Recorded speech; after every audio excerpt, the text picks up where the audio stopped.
Hello, everyone. Welcome back to the stream. So let me know if you can hear my voice just fine. I had to play with the microphone settings a little bit. But yeah, today we're going to be continuing work on the Gunforged demo. And I'll just say a little bit about Gunforged for people who are new to the channel.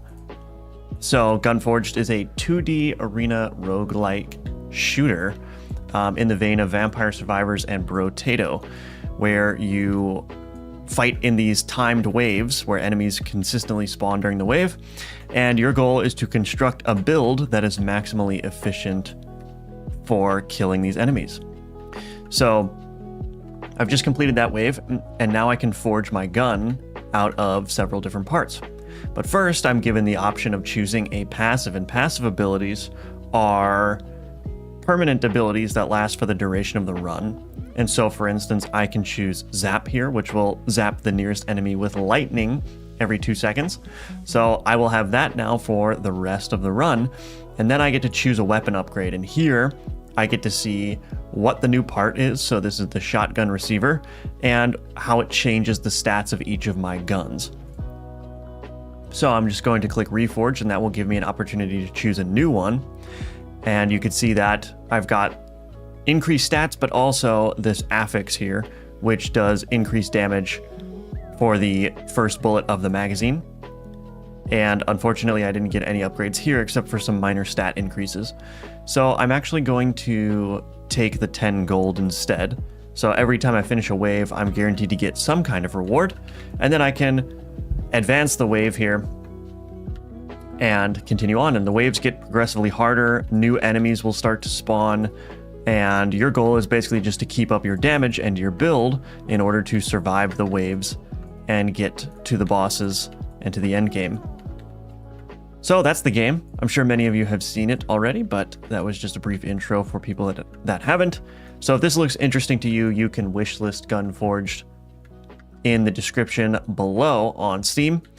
And if you want to learn how to make a game in the Godot 4 engine, you could check out my Udemy course. A link for that is also in the description. So with that, we'll get into some work. How's everyone doing today? Hello, Ali Laxi. Welcome, Nas Syndrome. Bebo Mation. Good to see you. Are you aiming to have the demo ready for next fest? I'm not sure. That is a good intuition. See, the problem with Steam is that they have NDAs. So I cannot confirm or deny. I don't know what I'm allowed to say. I'm going to put the demo on Steam very shortly. Let's say that. Hello, Vidra. Yeah, okay. So today, so the demo is basically in good shape, mechanically speaking. There's a bunch of smaller tasks that I need to have done. Why am I so dark here? Maybe if I do this. All right, well, I don't know if that's better, but... Hello, Karthik. Yeah, so today going to be just finishing up polish elements, the presentation of the game. One of the things that I have on my to-do list, which I think I want to get done on this stream, is I want to create an end of demo screen. So that's this task right here. And that's basically going to say, hey, thanks for playing. Make sure you wishlist the game. It's also going to have a link to the community forums so that people can post their feedback. And that's what I want to do. Just Axie is good. Okay, I will make an effort to remember Axie. Got here from the Udemy course. Oh, interesting. Yeah. How did you like the course? And I'm glad that you're enjoying the channel content. Thanks for being here. Hello, MP. How long have I been working on this game? It's been on and off for like 1.5 years or 2 years. You can actually look through my devlog playlist on my channel and see what a very early version of Gunforged looked like. It was originally going to be basically a Enter the Gungeon clone, but I decided that was too difficult, and so now it's going to be more of like a Vampire Survivors Brotato clone. So, okay, so the end of demo screen. So what I'm thinking of doing is, firstly, let's create a new scene here. And I'm going to call this end of demo. Let's put that in UI.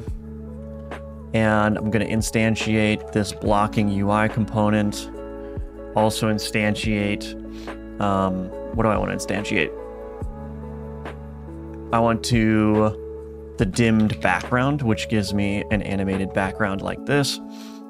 I probably want, let's see. I probably want the logo. Let me tell you about this logo here. So I have the standard high resolution logo, but it looks really bad when it's pixelated, and I needed a logo to show in-game. So I created a pixel version of the logo, basically by hand, with the colors slightly different, but matching my palette. And so now I can use this in my menus and whatnot.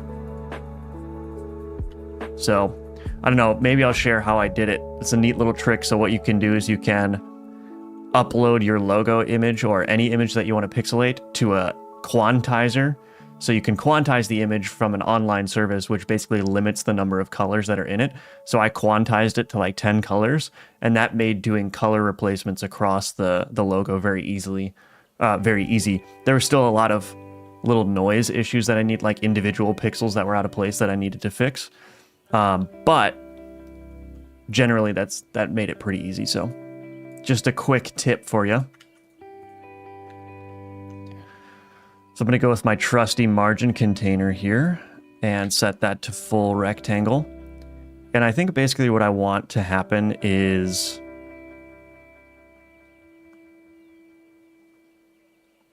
I was kind of thinking I could just make the whole screen like slide in basically. So let's just lay this out in a sensible manner. I actually probably want to use a texture rect for this. So let's delete that sprite. And we're going to throw the logo there. And we want to keep aspect centered. There we go.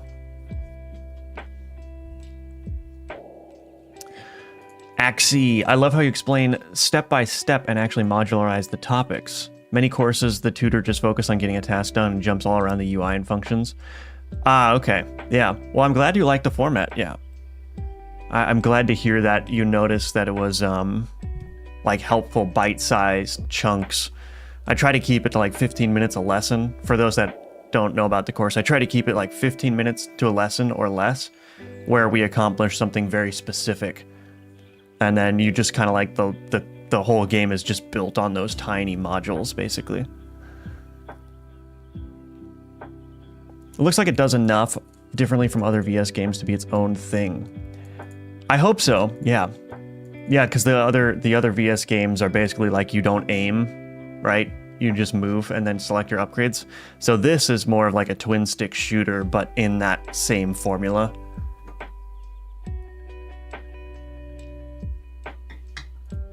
So we've got this texture rect. I need to change this. So there's the layer. So we've got the VBox container.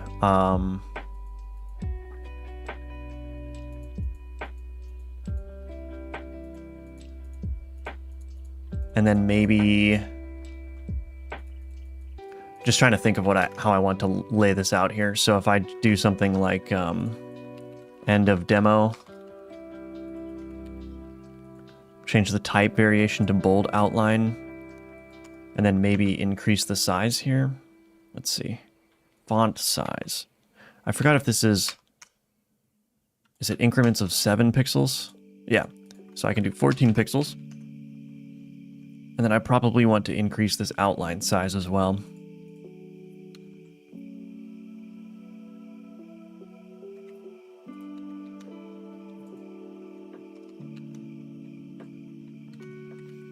That's probably fine.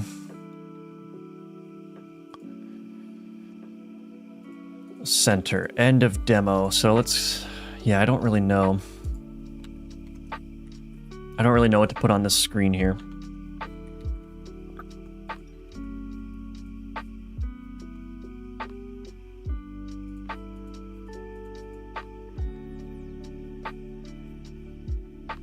So maybe just like a short blurb here.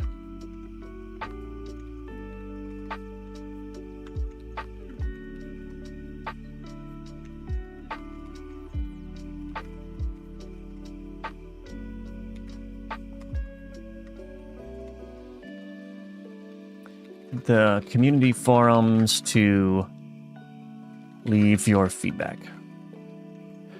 So maybe just something something very basic like this, and then there will be a couple of buttons that will open the various links in the user's browser. So let's see. Let's change this type variation to Bold outline label. Is that what I want?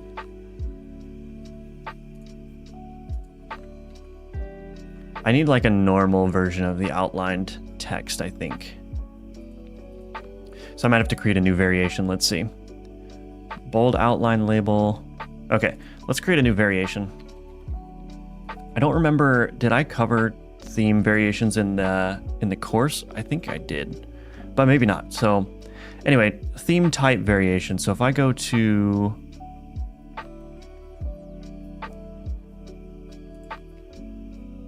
I want to create a new type first. I'm going to call this outline label.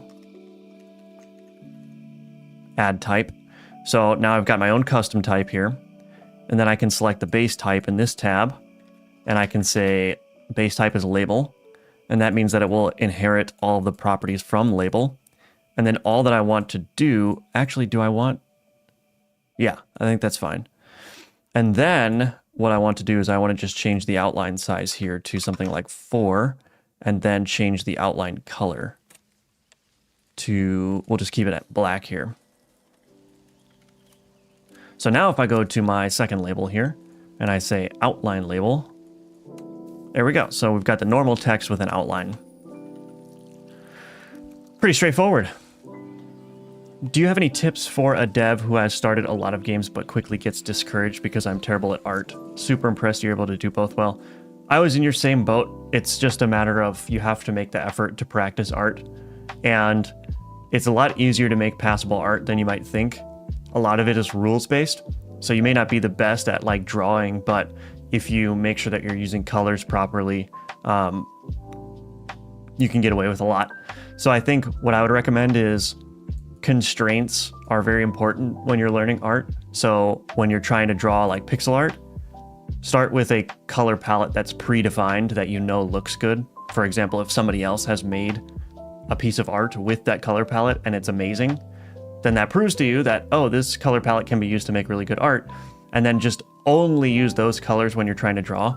And you'll be very shocked at how much that forces you to actually think about how you're representing the different elements or the different art, because you're not going to be paralyzed by like, did I pick the right color, or should I add shading here that's this color? You don't have to worry about any of that. You just worry about how do I take these 8 or 4 colors to make something look good. So that's very good. And yeah, just practice generally. I think it's a skill that can be learned. You're not going to be the best artist. I'm certainly not, but you can definitely get better at it. So asset packs are useful too. Yeah, you can take a look at asset packs. There's a lot of really good asset packs on itch.io. So if you really don't want to, I'm talking about pixel art. There's also 3D assets.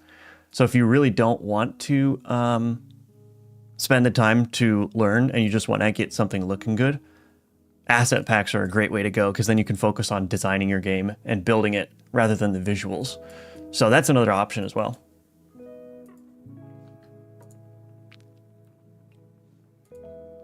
All right, yeah, so we've got the wish list. So let me change the length or the size of this. So I want this to be, oh goodness, how do I do this? So shrink center. I want to turn on wrapping. Auto wrap arbitrary. So we end up with this long column of characters, which is great. And then that means that it will shrink to as small as it can go, but then I'm going to change the custom minimum size to something like 200.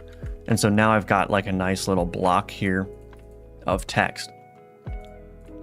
All right, and then let's go ahead and add some buttons.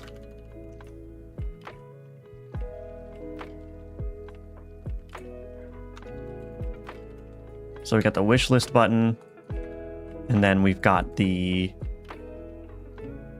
feedback button. And then what else do we want? I'm gonna probably do another VBox container here actually to group the buttons closer together. There we go. And probably do maybe an 8. Yeah, 8 separation looks good. And then the beauty of this too is I can change this to shrink center. And now the buttons are a little bit nicer. And actually what I might do is I might make this the same custom minimum size as the text there. So it's nice, like a nice column. Okay, and then this button, we're just gonna say quit to menu.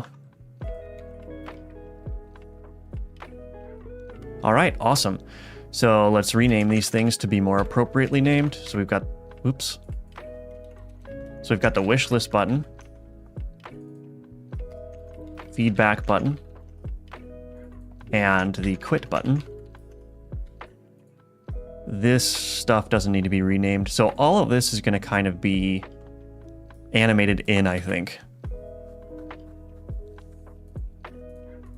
Okay, let's create a script for that. Create. Perfect. All right then. So, hold on a second. I think there's one problem here.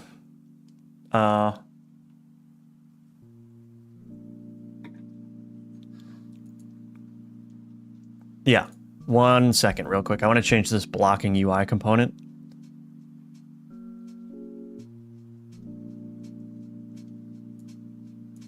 So this blocking UI component is basically a node that I can put in a UI element that will intercept the escape key. And that is so that the pause menu is bound to escape as well, but escape also works to leave certain menus. So this has to handle that escape key. However, if allow escape was false, then it wouldn't mark the input as handled. So what I want to do instead is I want to say if allow escape, and this should really be like named something different, but if allow escape, we want to free the owner and then set the input as handled. So maybe that doesn't make sense. I know you guys don't have context on this, but this is basically, this fix is going to prevent the pause menu from going on top of like the end of demo screen, which you're not going to be able to escape out of. So anyway, let's grab references to the margin container, and then let's grab references to the various buttons as well. So what do we have? We have the wish list button, and we've got the quit button, and what was the other one? I think, yeah, feedback button. So we've got the feedback button, and then let's do public override ready, and we are going to connect to all these. So wishlist button.pressed, whoops, plus equals on wishlist pressed. I always put the, I always call that function instead of just referencing it. Pressed plus equals on quit pressed. And then the feedback button dot pressed plus equals on feedback pressed.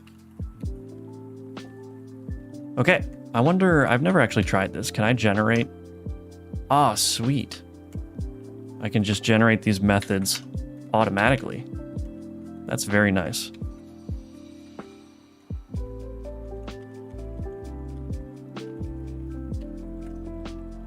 Perfect. Okay, and so what we're going to want to do is open up a URL here. So os.shellopen, and you can just paste a URL in here. So we'll just put google.com in there for now. On quit pressed, this needs to transition to the menu. So what needs to happen here is we need the screen transition manager.transition to scene res scenes UI main menu. There we go. So that's what we want to do. And we'll just assign a discard here so it doesn't complain.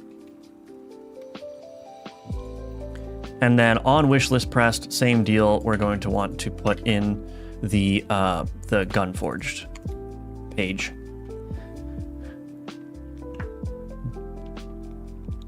It's almost criminal the amount of assets people give away for free on itch. Yeah, it really is. You can use C# and Godot. Yeah, it's great. I love C#. Well, it's crashing a lot in Godot 4. There's a bunch of outstanding C# fixes that I need. So that's kind of a bummer, but it'll get done, I'm sure. I think I might have to build the engine myself to get some of the C# fixes that I need because they're causing crashes, and that's not good, you know? So I'm just going to copy the Gunforged page real quick from my bookmarks. So on wishlist pressed, this is just going to send people straight to Gunforged. And I should be able to just click that.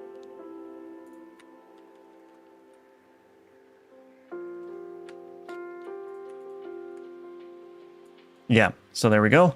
So that link works. That's good. Now the question is,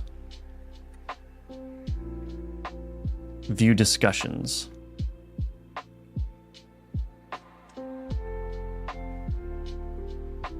So now the question is this the proper place to send people to? I have no clue how the Steam forums work. I'm just gonna copy this anyway. We'll just copy that anyway, and then paste it in here. Cool. Looks like Steam appends a slash, so I'll just do that. And then, yeah, that's basically it. So let's animate this then. So we'll do it using tweens. Var tween equals create tween. Tween.tween property. And we want to tween what? We want to tween the margin container. Whoops. And the position property. And the final value vector2.0. And duration, let's say 1 second. We're going to do from margin container dot position. I'm just going to do this. Negative. Let's do this. New vector2, 0 in the x, negative margin container dot size dot y. We're going to say set ease type out dot set transition type dot back. All right, let's wrap these just to make these a little bit nicer. This is dot y. Okay, so this is basically going to set the margin container, which is containing everything, to a y position that is the same as its height, so it'll be off the screen, and then it'll come down and then bounce back up. You'll see. All right, so here's the end of demo. So let's see how this looks.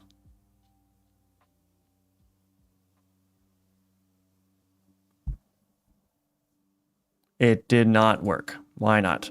Could not match wishlist button. Okay, that's because I need to mark these as unique names. All right, let's try that again.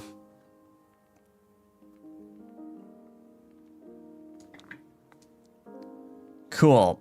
It looks kind of odd with everything being animated at the same time, so I might...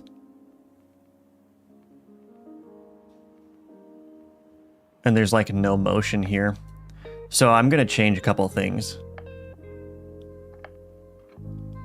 Might animate the logo independently. And then also what I'm going to do is I'm going to copy a rich text label. So this rich text label here, I'm going to copy that. Instead of having the end of demo here, I'm going to put it here.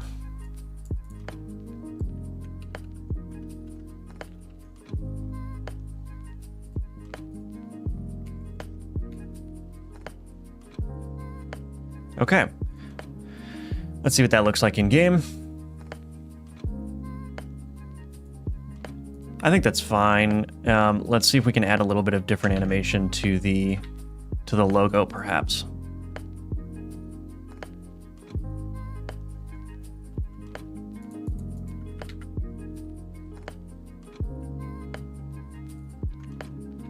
So let's do logo rect, access as unique name. private, texture rect, logo rect.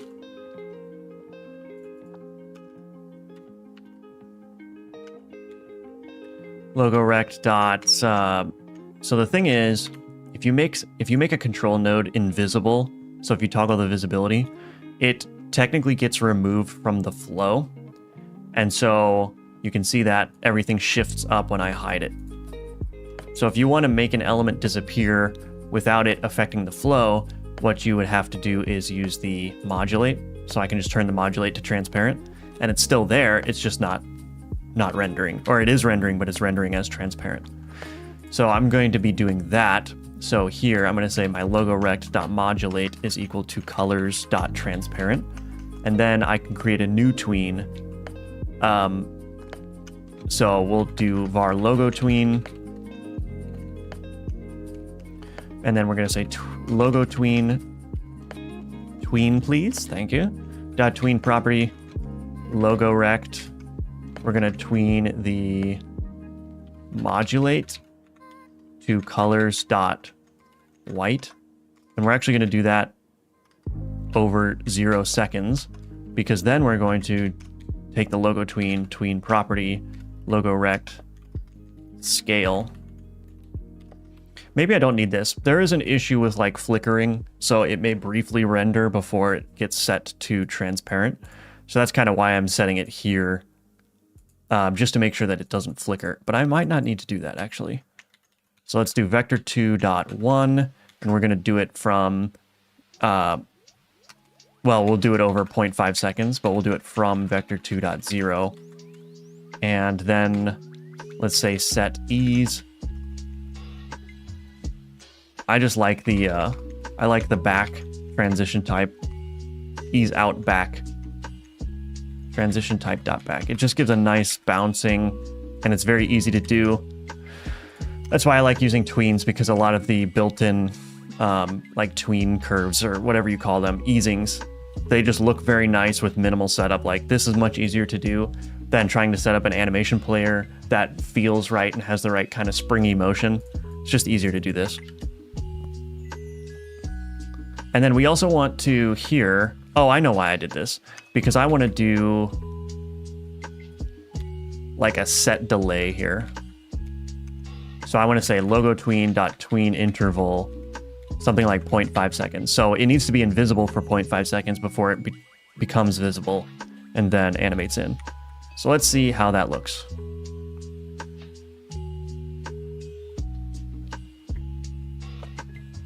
Oops. Okay, so there's a couple of things that we need to do. First, let's change this logo rect to shrink center, like so. And then I'm just gonna, I have this little add-on here called center pivot offset. So I just click that, and now my pivot offset is in the center.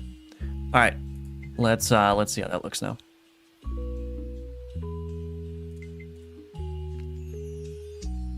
You could use create a thread called demo feedback to separate from the rest of the other threads. Oh, yeah, that's a good call. Yeah, I'll probably do that.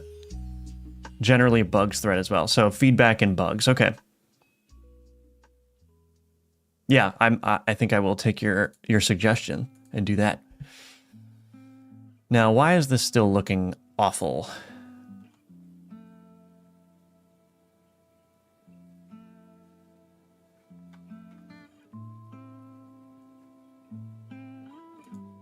Oh, it does not let me change the pivot offset. Why is that?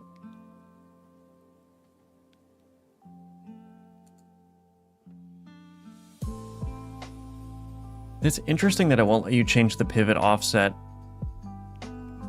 if it's a child of a container. That is very odd. That is very odd. Well, let's do this then. What happens if I set it in code? Logo rect pivot offset is equal to logo rect dot size divided by 2.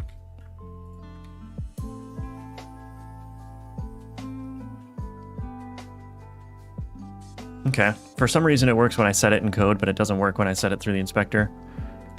Yeah, I think that's probably a bug. Maybe I should report that. I don't see why you shouldn't be able to edit the pivot offset if it's a child of the logo, or if it's a child of a container. It makes sense why it disallows you from editing the other stuff, but the pivot offset? I don't understand that one.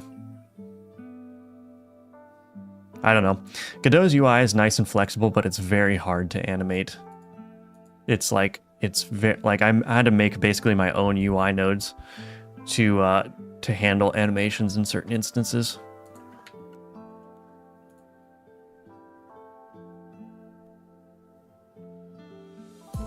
So we can add even more motion to these buttons here.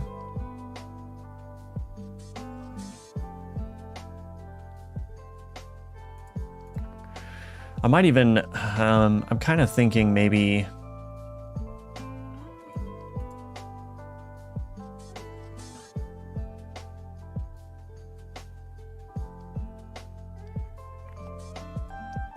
I mean, this is probably okay.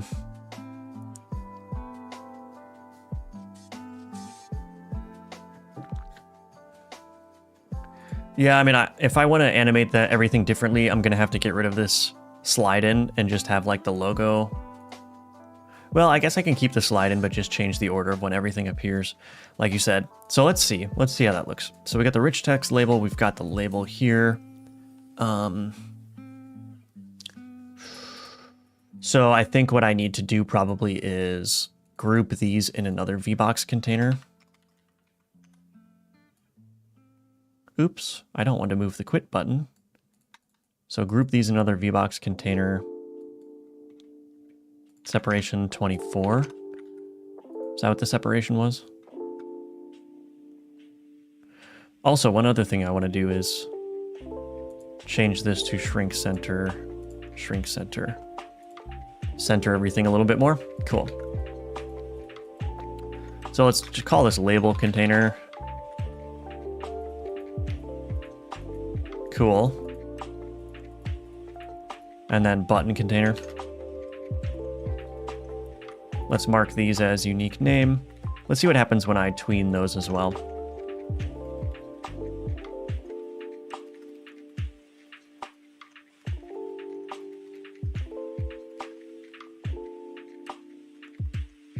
So we've got the button container and label container.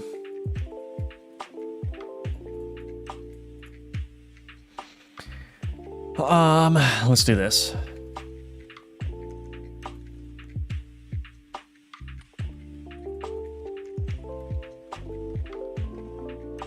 Let's create a new node array, and we're gonna put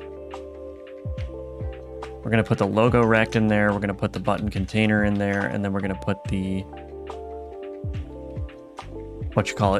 label container. So we've got an array of nodes here, and then what I can do is I can say for each var control in nodes.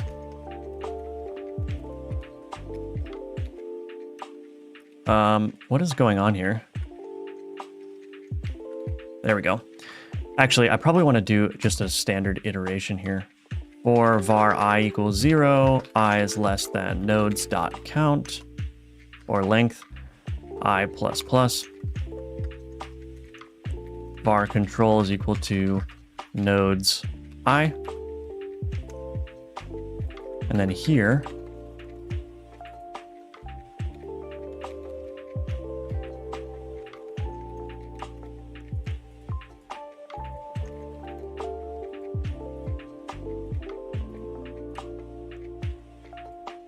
and then in here, the tween interval, this needs to be 0.5f times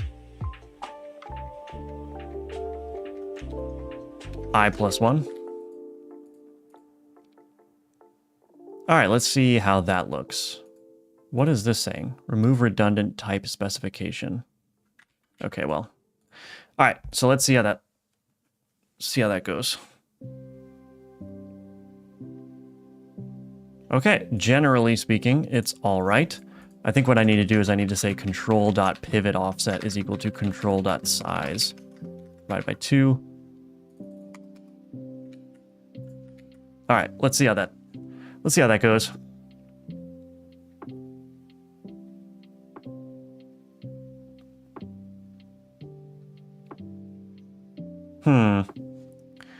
There's a little bit of odd. The problem with scaling things is that it changes the flow too, so I might have to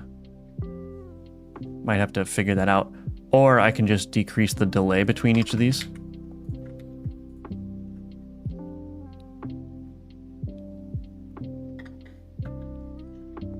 Well, that's kind of odd. What happens if I get rid of this?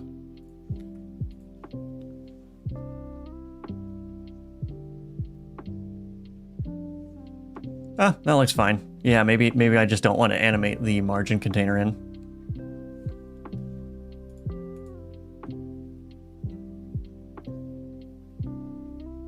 I think that's probably good. So if I click wish list, that takes me to the game properly. If I click feedback, that takes me to the discussions. And if I click quit to menu, that takes me back to the menu. Okay, I think that's pretty much decent. It doesn't need to be perfect. It's just a little end of demo screen. Maybe I can put social links in here as well, but we'll have to see. Hello, Guillermo. Welcome. I've been learning Godot's UI tools and keep alternating back and forth between nice, this is so easy, and beating my head against the keyboard. Yeah, I had very much the same experience. Still have very much the same experience sometimes. Yeah, it seems like, I mean, it's very... You see, everyone likes to, you know, take shots at like CSS and HTML because it's like, I guess modern websites are super heavy. But you can't beat the customizability and flexibility of like the web display technologies, which is what I'm using, or what I'm used to using to display things. Godot's UI system is a little bit more opinionated, so it wants you to do things in a certain way. It's still very flexible, but when you want to step outside the bounds of like what it expects you to do, that's when things start breaking down.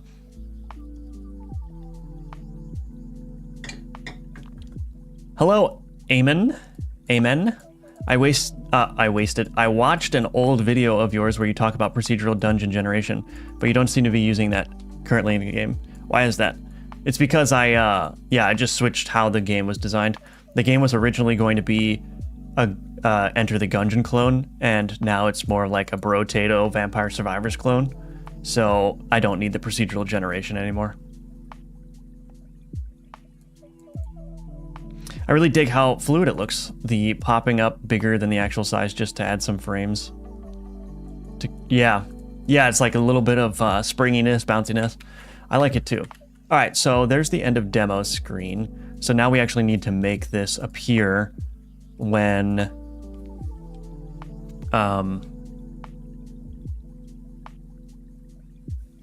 beating the game. So let's try it. So first thing that I want to do is I want to set up, well, actually, first thing I want to do is I want to... Why do my buses keep changing their volumes? Reset volume. Reset volume. I don't know why that's happening. Maybe it's because I have options. I don't know why the options would be overriding what I've saved though. But oh well, I'm just going to delete the options from here, and that should stop resetting my bus volumes. Okay, so we've got all this. Cool. So I'm going to add this.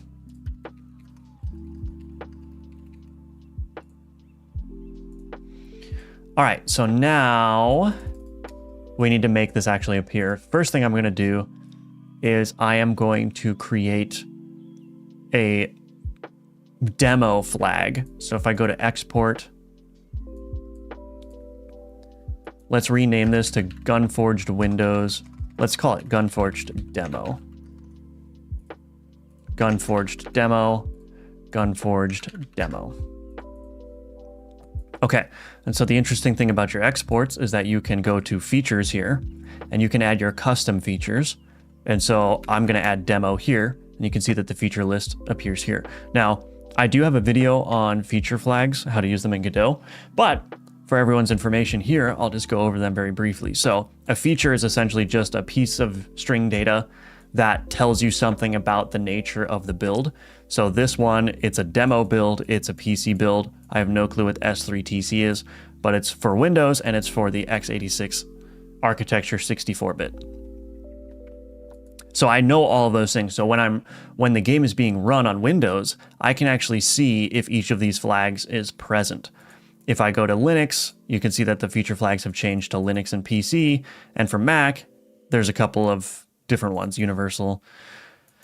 So how can you use this? Well, in your project settings, you'll notice sometimes, especially in the rendering, see how you've got the driver here for rendering, but then you've got driver.windows, driver.linux, Android, iOS. These are all the feature flag variations. So my default setting is Vulkan, but I can individually change it for each platform. So I can say, I want Windows to use a different one. This is probably a bad example because they're all the same. But you can, for instance, like if I wanted to change my main scene here, which scene runs depending on which platform I'm on, I can select this option, go to the drop down here, and you can see that I've got my demo flag right here. So you see I've added the demo to my exports configuration, and now it appears here. So if I want to say, okay, I want to override the main scene for the demo, I can then click add, and now I've got this main scene.demo. And so I can completely change which scene is used here. So if I wanted to, I could say, let's just load the end of demo screen. Now I believe this should work. So if I just click play. Nope, didn't work. Okay, so the thing about the feature flags is that I guess you have to actually be in the build. But for instance, I know that running it from the editor is a debug, so I can actually change this to debug instead. And let's actually, let's remove this. Can I remove this setting? Okay, it's gone. So main scene.debug, let's do the same thing. So UI, end of demo. So now my main scene is supposed to be in the main menu, but I've switched it to be the end of demo for the debug. And so now if I run it, you can see that this is what happens when I start my game. So that's a very contrived example, but basically that's how you can control your feature flags, and you can read them in code as well. So I'm going to go to my wave manager here. And this is what controls the wave state. And so here I have a function called advanced dens, which a den is just basically the arena, the theme of the arena. So if the current wave is equal to max waves, that means that we're at the end of that arena. This is where I want to put the end of demo screen. So what I can do here is I can keep this logic here, but I should do this. If should switch dens and is, well, let's do this instead. If os.has feature demo, then I can add the end of demo screen. So, and then else I'll do what I was doing before. So this is how you check feature flags in your actual build. And so if OS has feature here, what I'm going to do is I'll probably just create a new signal for this. Public delegate void demo completed event handler. And then all the way down here, I can say emit signal name dot demo completed. So only on builds that have the demo feature flag, I will be emitting this demo completed signal. Otherwise, continue the flow as necessary. So this is how you create different different builds of your game from the same code base, right? So for instance, one of my previous games, Swordslinger, I had a demo feature flag, I had an itch.io feature flag, and a Steam feature flag. Why is that? Because Steam achievements aren't a thing on an itch.io build. And so instead of trying to maintain two separate code repositories, I can just conditionally handle within the same code base, whether it's an itch.io or a Steam build, and just handle that pretty easily. So anyway, that was a long overview, but that's how you can use feature flags. And so I actually want to see if I can use this. So I'm going to change my max waves to 1 just to test this. And also in my main, Now I got to figure out how to actually listen to this wave manager.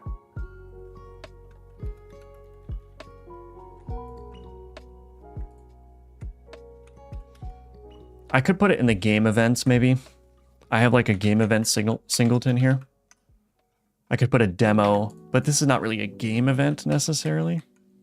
Let me think about where I want to handle this signal. I don't want to handle it in the wave manager itself.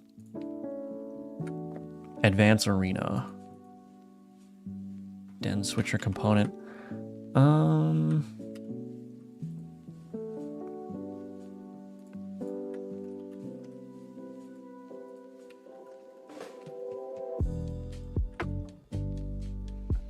So maybe I can just handle it here.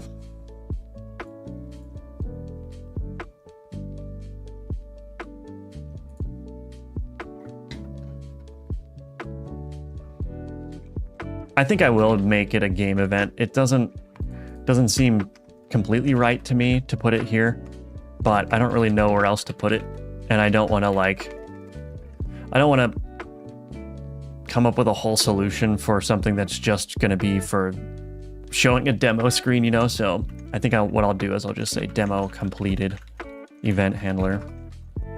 And then we're going to do public static void emit demo completed instance dot emit signal name. Come on. Oh, yeah, signal name.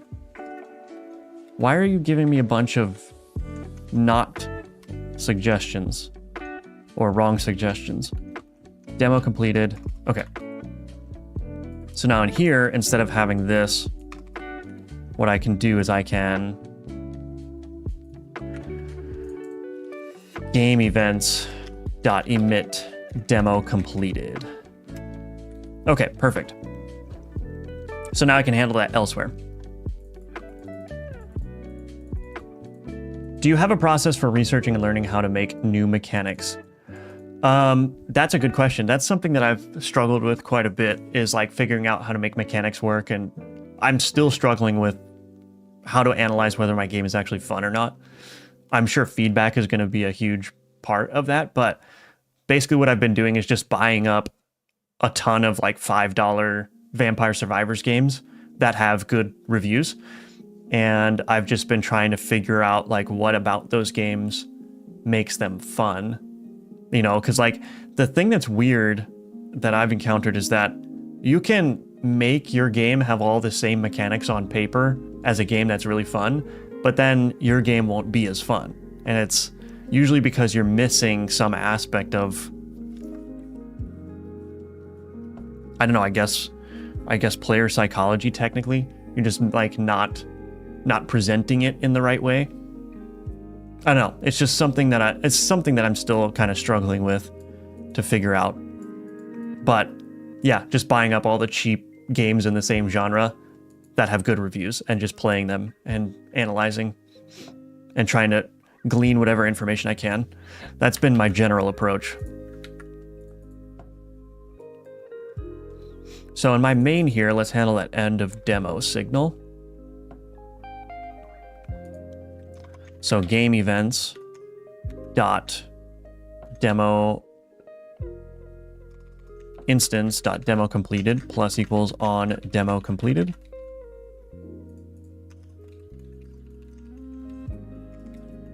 On demo completed, and we're going to say add child instance scene, or resource preloader rather.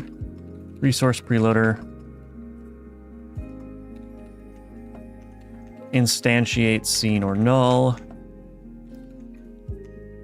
End of demo. I should probably named that something different. End of demo screen, perhaps.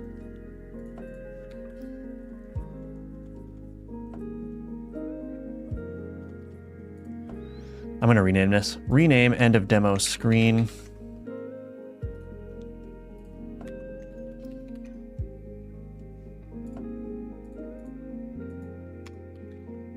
And then I think I need to update here. Okay, and then I need to update the class as well.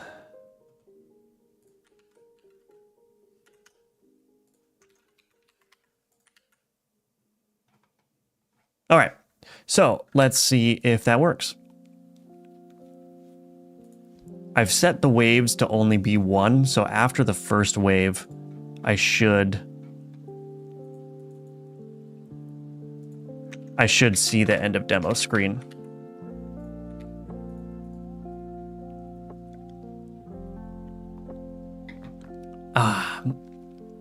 All right, so let's play. Got my... I'm gonna probably spawn another training dummy as well.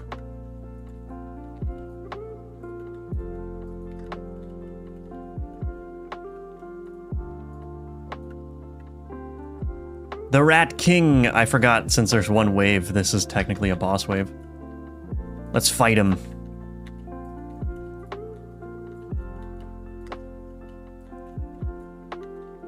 So yeah, this is the Rat King, so there will be a boss at the end of the demo, which is this guy. There will also be, just generally in the game, bosses at the end of every arena.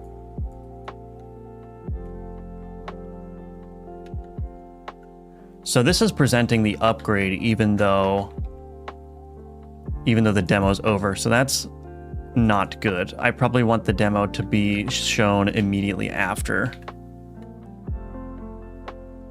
Oh, and it still sent me to the graveyard den. Why did it do that? That's not good. Well, for those that haven't seen it, this is the graveyard. This is the next arena after the dungeon. And you can see that it's a little bit different because it's got these large blocks of areas that you can't traverse. So it adds a little bit more restriction to the movement.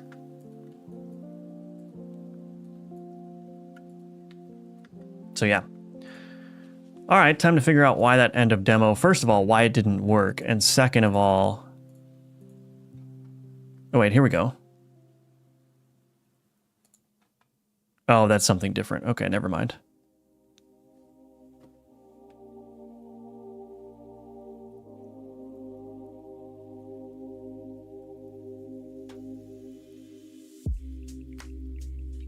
All right, 1 second here. So we'll figure that out in just a few minutes. I need to take a quick 1 or 2 minute break, and then we'll be back to figure that out. And then after that, we'll figure out what is another fun thing we can work on for the stream. So yeah, give me just a couple of minutes, and I'll be right back.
All right, I'm back.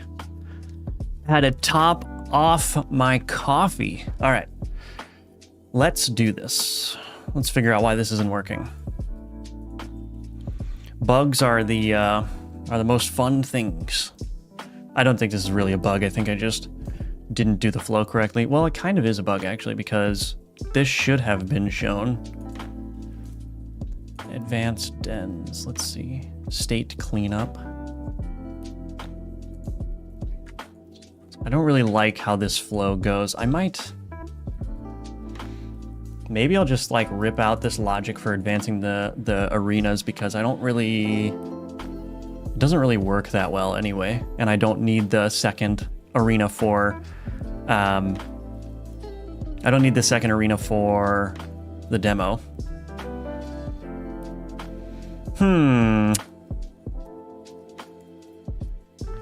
Well, I guess we'll not worry about that for now.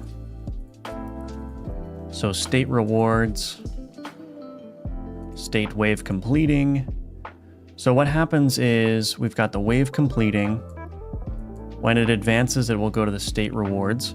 So this is where we need to put the demo logic, I think. So if, let's just create a new state. Well, maybe not. If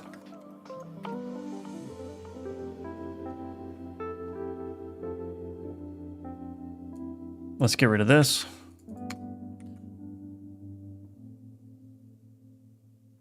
Okay. So if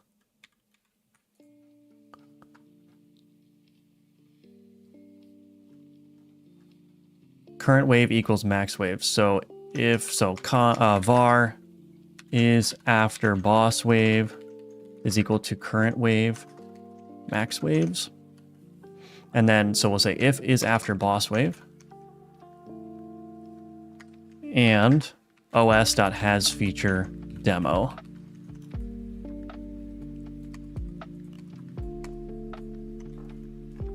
And then else, we just want to do the default next. All right, let's see if that works.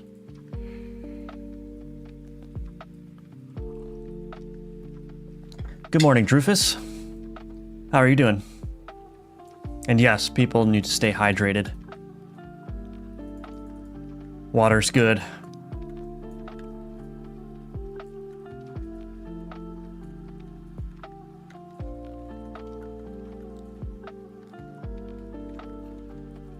So we'll fight this boss and then we'll see if the end of demo screen pops up here. Ooh, I might die here. No. Oops. Dang it. Okay, well, it's fine. See, it's still showing. Why? Oh. The reason it's not working is because the demo feature flag is not in this version of the build. So how do I do that? How do I add? Can I do os.add feature?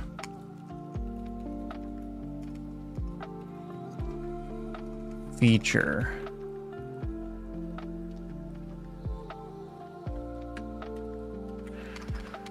So how do I get it to use the feature flags in the debug build?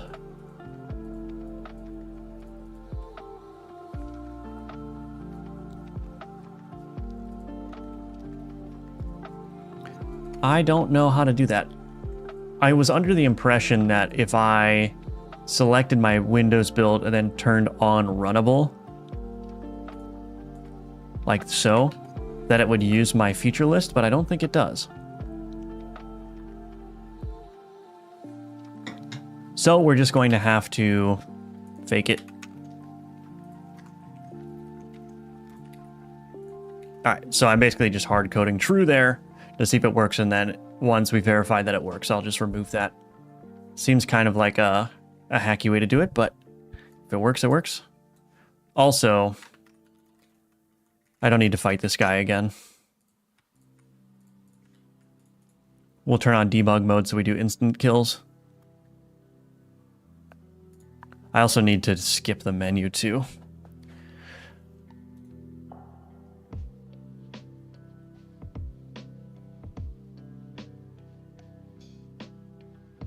All right, so there we go. So that's what happens when the demo is over.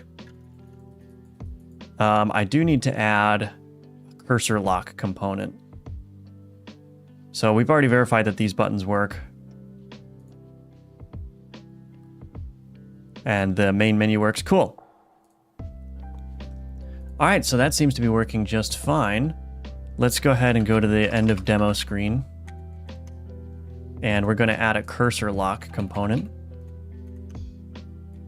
And the cursor lock is just going to be a lock type of cursor. All right, let's just try one more time. What IDE are you using? Rider.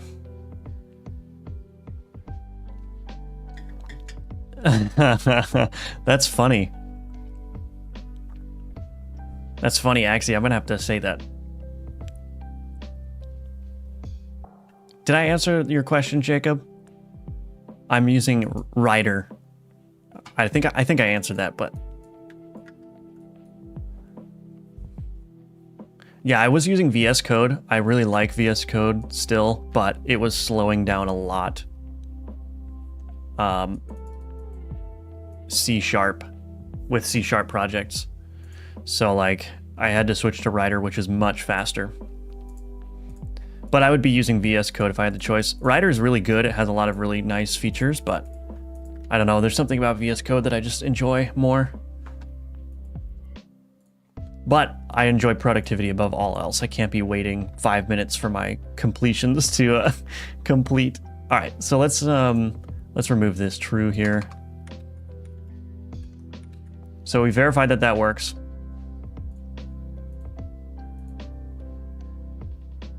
So let's stage all of these.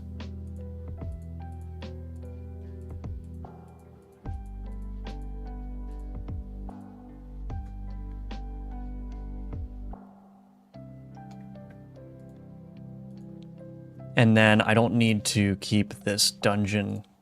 So let's roll back. Cool. Oh, I don't need this change either. So let's turn this back to 10.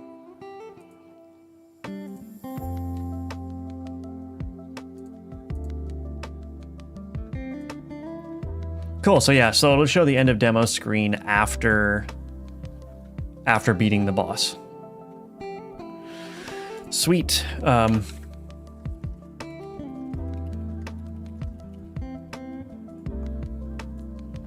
right, let's go ahead and mark that as done. There's probably some more work to be done there, but I'll just mark it as done for now. All right, what is the next thing that we should do? I think I fixed this one. Oh, no, I didn't.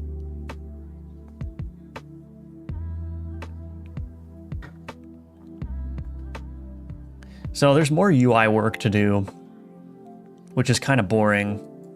Let me just take a look at my backlog. These are, so the to-do list here is all the things that I need to get done for the demo, as well as what's in progress. But all of these are like boring UI things, so maybe I'll pull forward something that would just be fun to work on.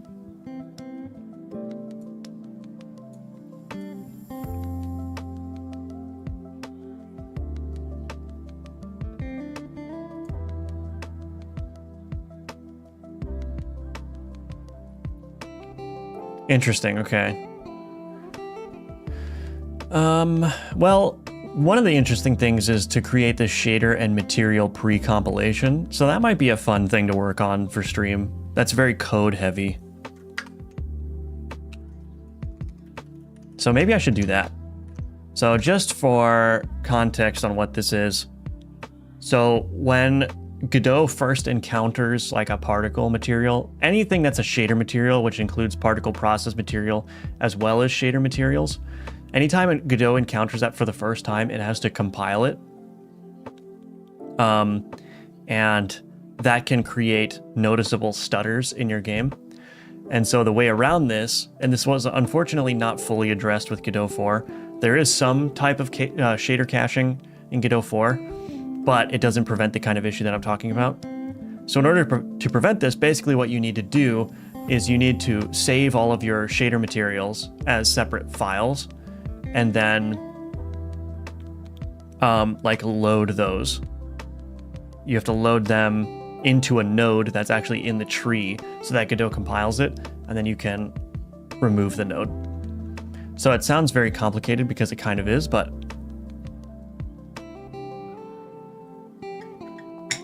Yeah. Yeah, that's right, Drufus, but it's not, I wasn't checking for debug build. I was checking, I need to check a specific feature flag.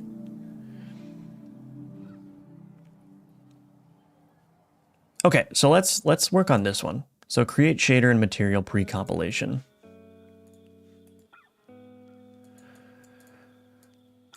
So, how is that going to go? So I could either create it as an auto load, or I could create it as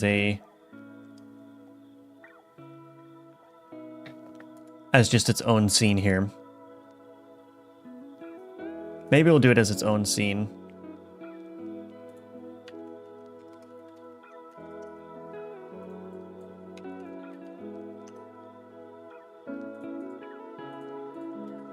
So this will just be shown right the moment you load up. So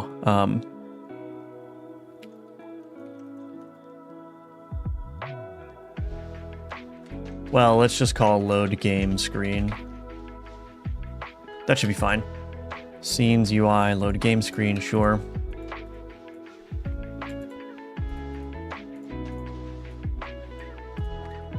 Okay, and then we're going to add a margin container like we do. Add a label. The label is going to be shrink end. Margin container, we can give some larger margins here. And then this label, we'll just call it loading. And we'll make this a bold outline label. Perhaps that is too much.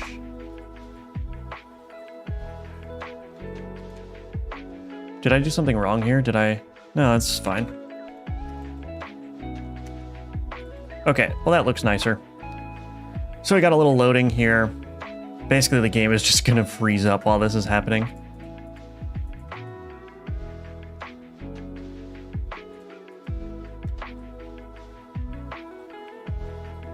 Okay, so let's add a script.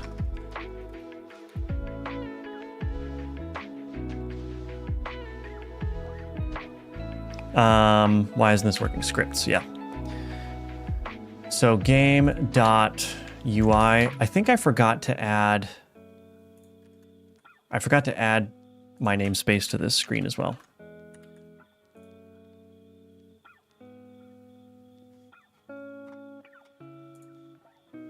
All right. So yeah, so in the load game screen, what needs to happen? So I'm going to add a new node 2D here. And this node 2D is basically just going to have a position of negative 2500, so it's going to be way over here. And this is where all of my shaders are going to be compiled, basically. So again, you have to add a node to the tree with the material assigned in order for Godot to compile and cache it.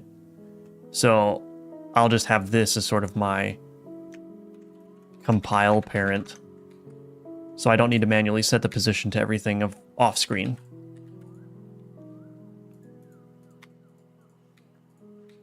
So now comes the fun part. We have to save all the resources.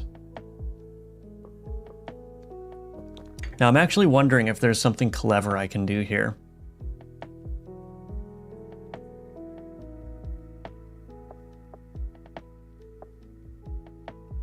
I'm kind of tempted to,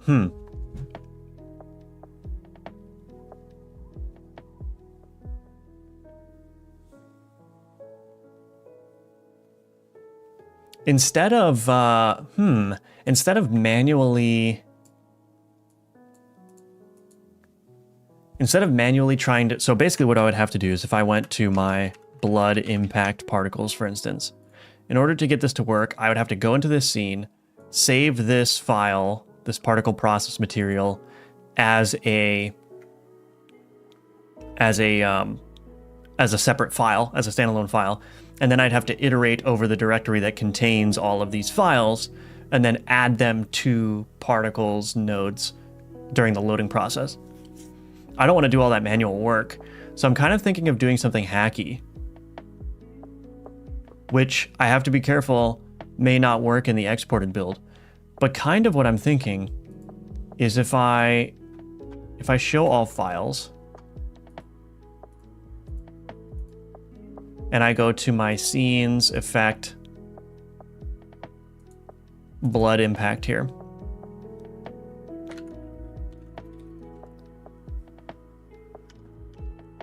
Here. So there's particle process material in here as a sub-resource type. So in theory, what I could do is I could just load the scene files as text files, detect which ones have this sub-resource type, and then just instantiate those directly. The problem is I don't know if that's going to work in the exported build, because I don't know if the scenes have the text. I could do pre-processing too. So what I could do is I could write a tool script that basically compiles a list of path names that need to be instantiated. I basically just want to avoid having to like manually save these particle files every time. I don't know. Any thoughts, anyone? I kind of want to do it that way just because it would be it would be more fun.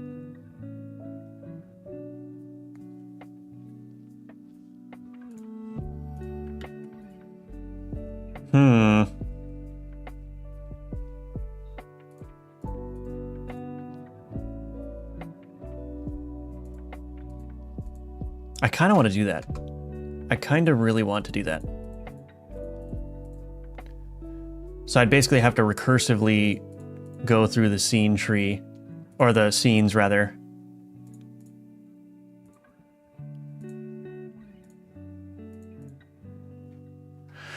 Let's try it. I mean, the disadvantage of doing that strategy of pre-compiling the list of all the paths that I need to instantiate, the problem with that is going to be I have to remember to like pre-generate the paths before sending out a build, but I could perhaps automate that as well.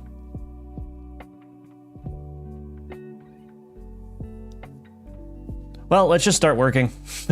We'll just start working and see where that takes us. So I'm going to do something really hacky here. Make this a tool script. Export. This is a nice little trick for C# too. If you do an export, public, bool,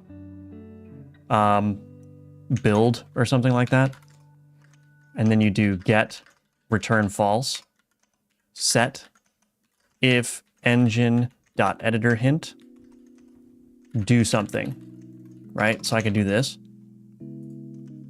Create a private void do something.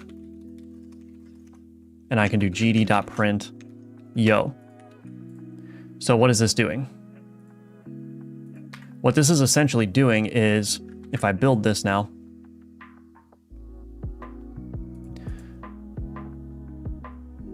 come on, don't fail me. Oh, you're gonna crash? Or did it fail to build? Okay, well, we're just gonna...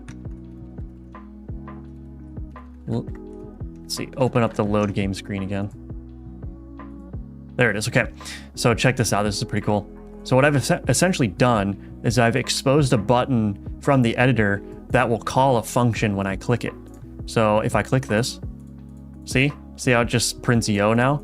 So this value doesn't represent anything. It's literally just a button that calls a function.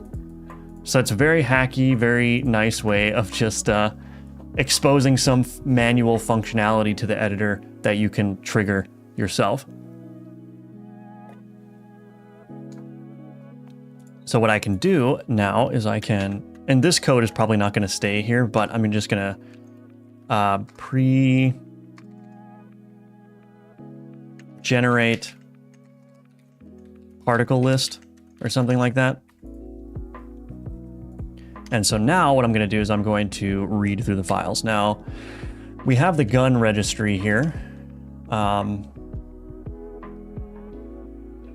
And what this is doing is this is recursively, or is this recursively?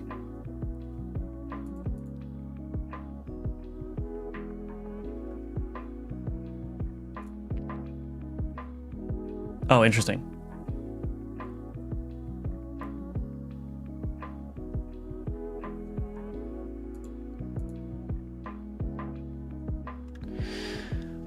So what I can do is, so this function basically iterates through all of the files in a directory, but it doesn't do it recursively. So if there's a subdirectory, it won't go into that directory. So I think what I'm going to do is modify this. I'm kind of wary of changing it too much, but if I do this, let's say recursive is recursive, or let's say include subdirectories.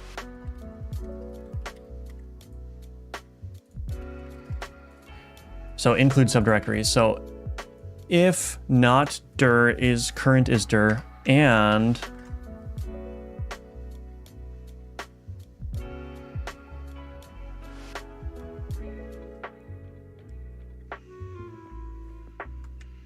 not include subdirectories, else if dir.current is dir.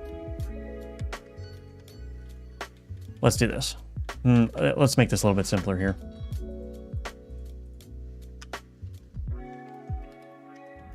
If dir.current is dir and include subdirectories,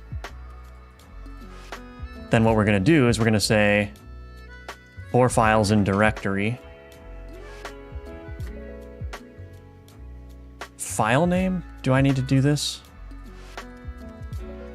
I'm just going to print in here file name, just so I know what's going on here.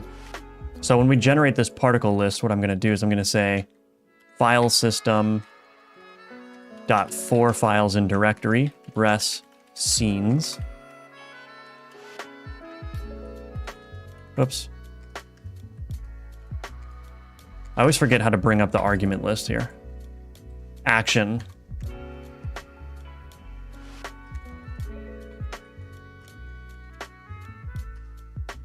Include subdirectories. So now if I build this,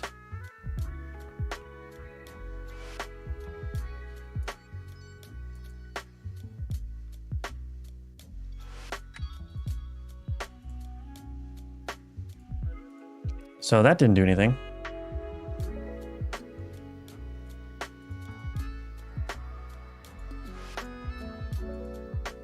Oh wait, here we go. Yeah, so you can see here, so this is printing auto load component. So what it has done is it has gotten the folder names. So if I go to my scenes here, it's printed all of these folder names, which was expected. I was just wondering if that was going to create or give me the full path.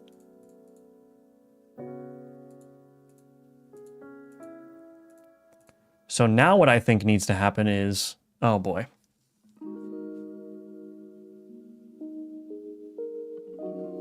So now I think what I can do is I can say for files in directory, res, or no, not that.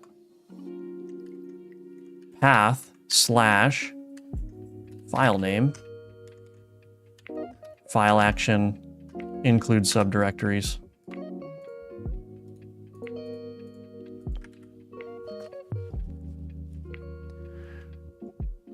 Expression is always true. I guess I don't need to worry about that.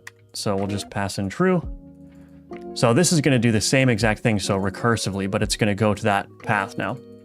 So now what I should see is if I print the path name in here, or the file name rather, I should see basically all the files in my scene directory get printed, including subdirectories.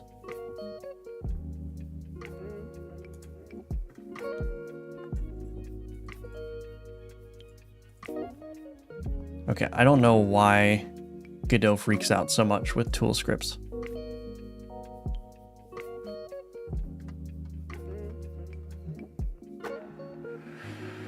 Object reference not set to instance of object. Okay, well, I don't know what that is, so let's close everything.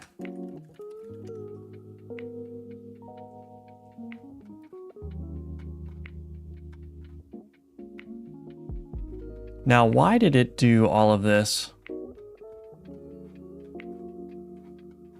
Oh my, it printed a lot. Why did that happen?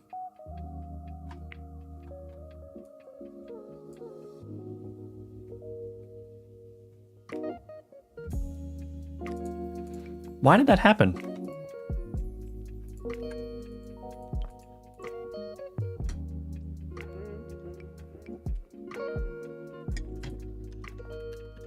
Let's just print this and see. I guess I could use the debugger if I wanted to. Or maybe I can't because I'm running it from the editor. Let's just print that.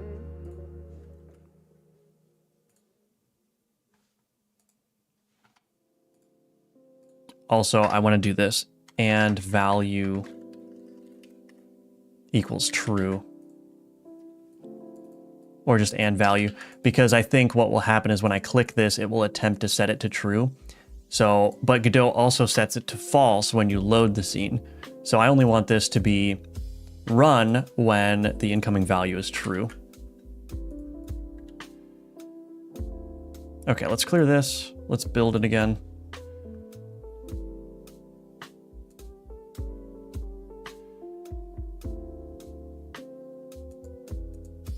All right, so now if I do this. Okay, what's going on here? Oh.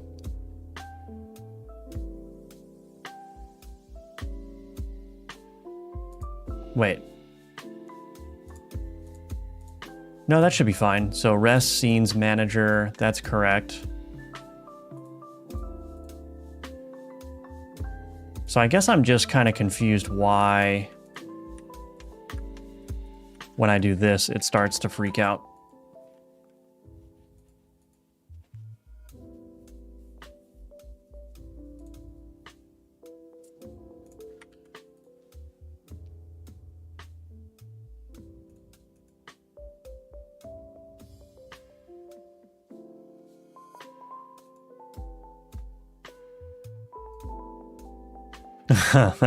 What is going on?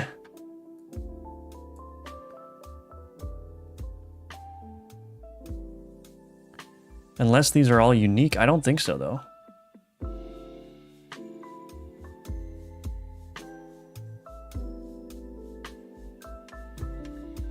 Maybe it is working correctly.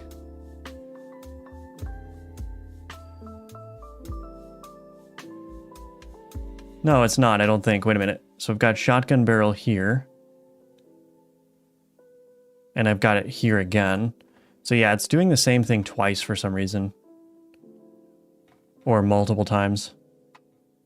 Look at all that. Yeah, it's like printing the... why is it printing the gun parts? These are all gun parts. So basically what it's doing is it's going to the game object, gun, and it's looking at all these. And it's printing this multiple times. I guess it's the recursive nature of it, right?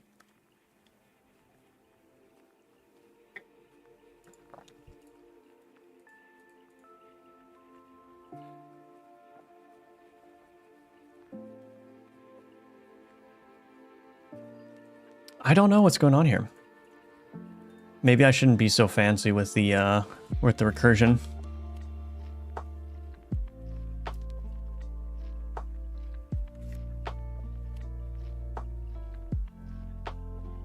I don't really see an obvious problem here. I don't know why this is happening. Let me think about this for a second.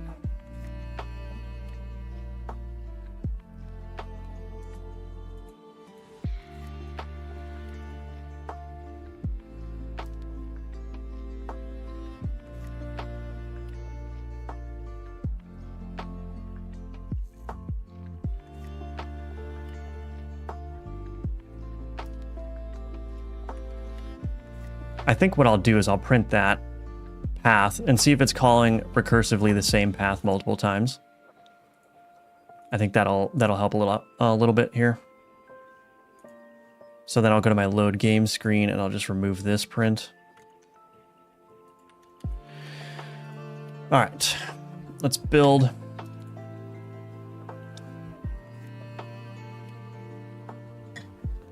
Clear this. Come on. There we go. Boom. Okay, so that printed... Oh, that might be a problem. Ah. So take a look at this. This is not a real path. Godot must be handling these sequential slashes and treating them as as the same directory. So I think what I need to do is I just need to check if this is empty.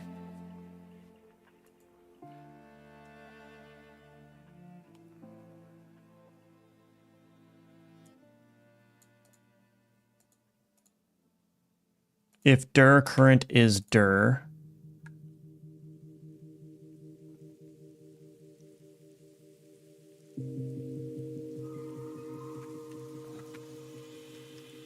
so what happens if I say, so file name, oh, interesting.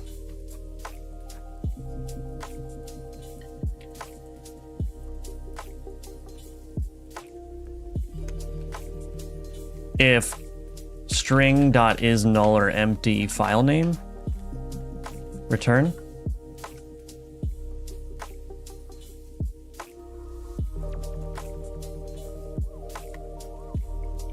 Like that. Let's see, dir get next. Once the stream has been fully processed, the method returns an empty string and closes the stream automatically. Is that what's going on here? Let's see. Oh wait, I don't want to return, right? I want to break here.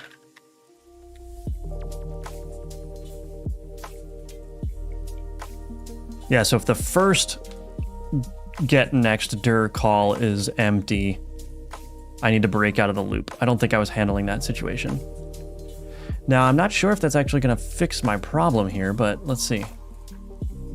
Oh, it did. Okay, so now it's printing all of our directories for real. So we've got gun, banana, gun, bone. So we've got all this. Okay, so now we're recursively going through all of our directories like we should be, which means that if I go back to my game screen and I print this, now what should happen is I should be printing the entire list of all the scenes in my game.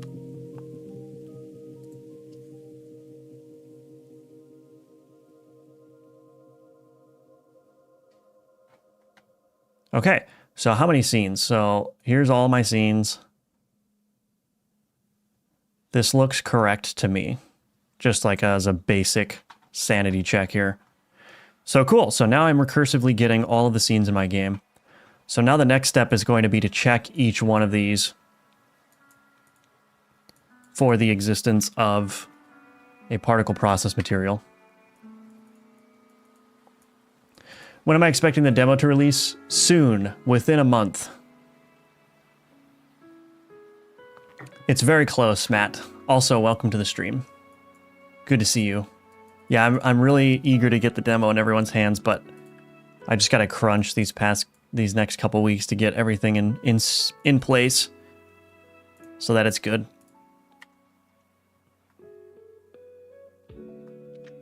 All right, awesome. So now what I'm going to do is I'm going to say var file list is equal to new list string. And what I'm going to do in here basically is I'm just going to say file list dot add file name. I guess I don't need these parentheses, huh? So I'm basically just going to get an entire list of the files. And then I can do the things that I need to do. So let's do this. Var for each var file in file list. We're going to say file access dot open file. Let's call it file path, I guess. Mode flags dot read. Using var file equals file access dot open. Var text is equal to file dot get as text. Okay, and so now I need to figure out how to use, well, I guess I can do this.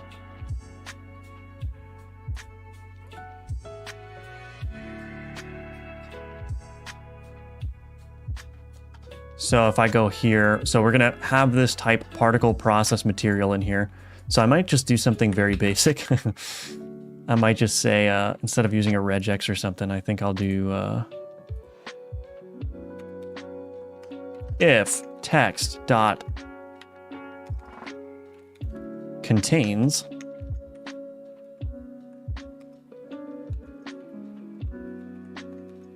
I guess I have to do escapes here. So if text contains particle process material, then we're going to add it to the list of things that need to be instantiated. So var instantiation list, new list string.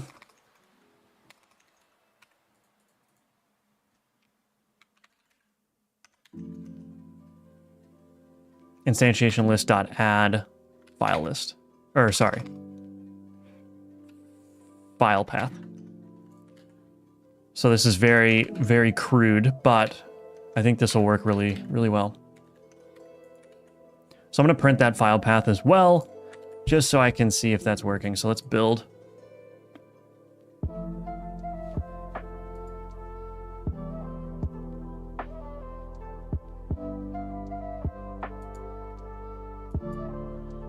Okay, build. Oh, object reference not set to instance of object.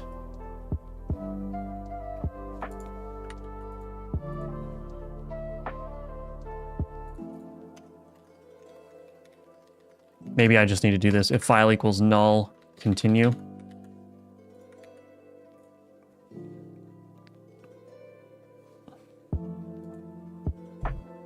See how it goes.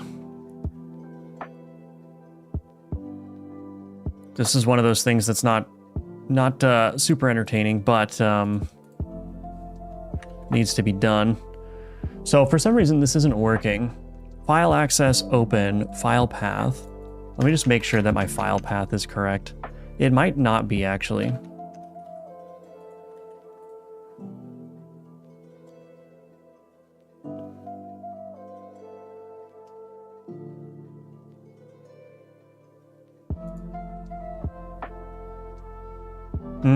Yeah, so see, the file path is not the full path.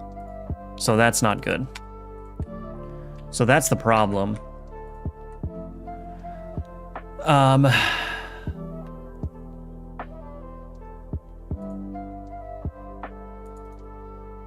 Let me see how I'm using this.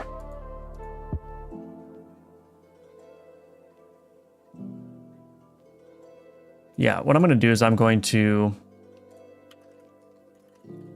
pass back the full path as well in here. So file name, and then this, which is going to be the full path, which is also going to break, I think, everywhere that I'm using this.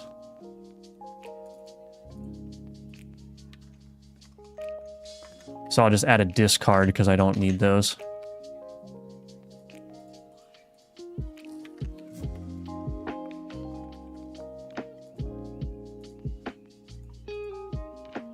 Can I just edit here? Oh, I can. That's cool.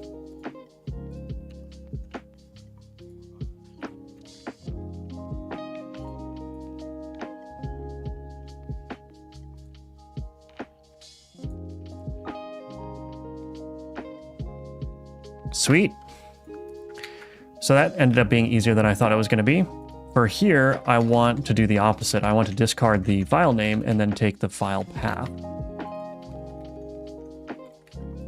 Perfect. Okay, now we should be in business here.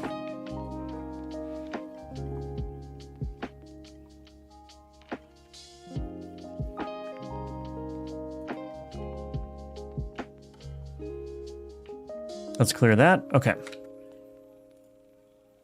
Sweet. So here are all of our scenes that have particle process materials. And just a spot check here, I think this is correct. So we've got the blood hit passive, the torch, pustule. I think this is basically, yeah, this is what we need. So the nice thing about this is going to be that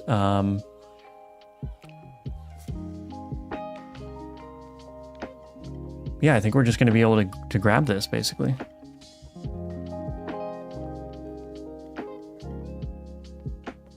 This is Ryder Abdulkader, if I said your name right. It's Ryder, yeah.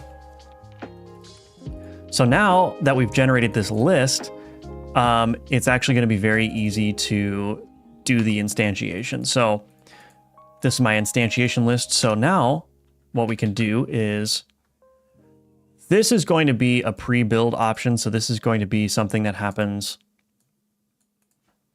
and it will cache the list of things that needs to be instantiated.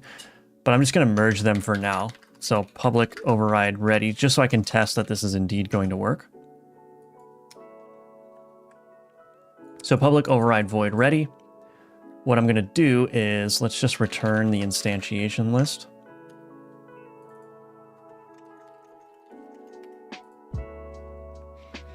And in here, we're going to say for each var scene path in generate particle list. Let's grab a reference to that node 2D, which is called what? Compile parent. Var scene is equal to scene gd.load as a packed scene. Scene path dot instantiate. We'll just instantiate it as a node. And then what we can do is we can say compile parent dot add child scene. All right, let's see how badly that fails.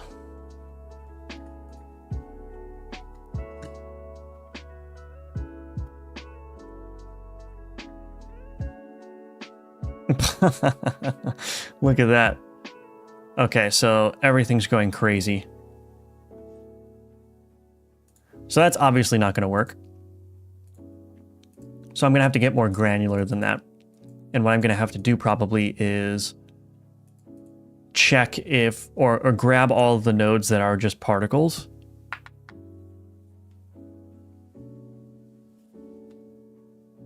And move them and pull them out specifically.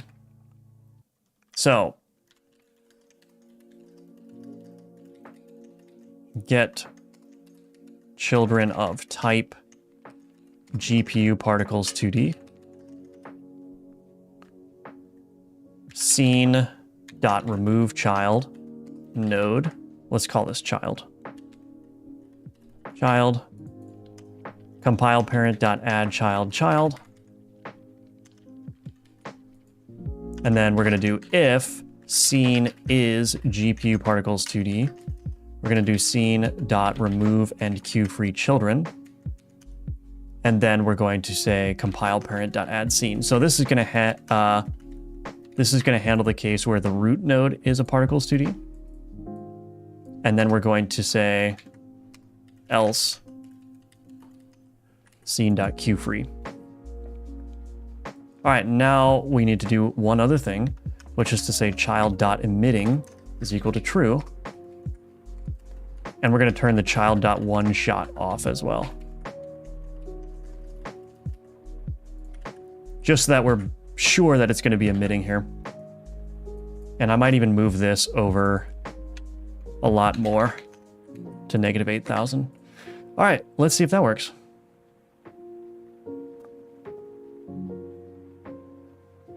Okay, so we've got a bunch of errors here.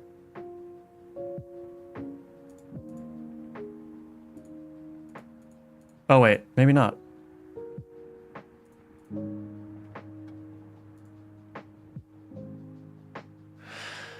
Let's take a look at the remote scene tree and see what's going on here. So we've got the compile parent. So look at all this. So here's all of the different particles here.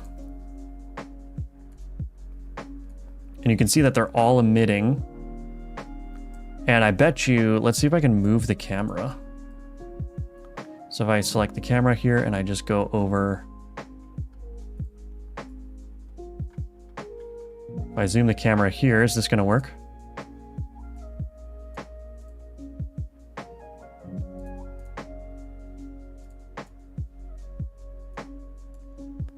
Let me see if I can actually find the particles. Maybe I can't. I thought that might work, but I'm actually not seeing any particles. What happens if I move the compile parent to 0? Oh, there we go.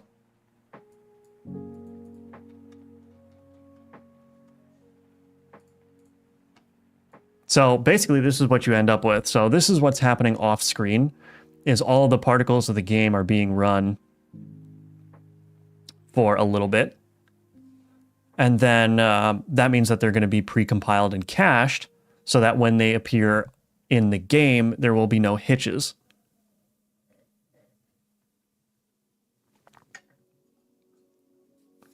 So that's basically how that works. And these are all of our particles in here. So now the thing to do is going to be to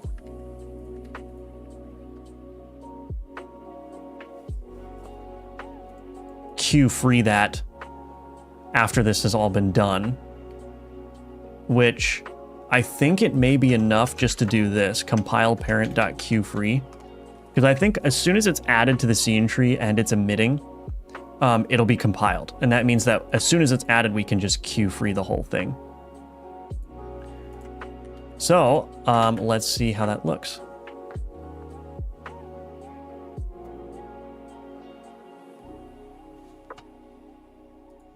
So there's no errors.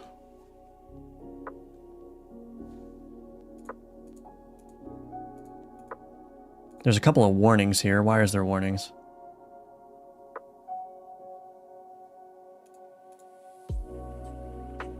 Wave complete screen. Why is that happening?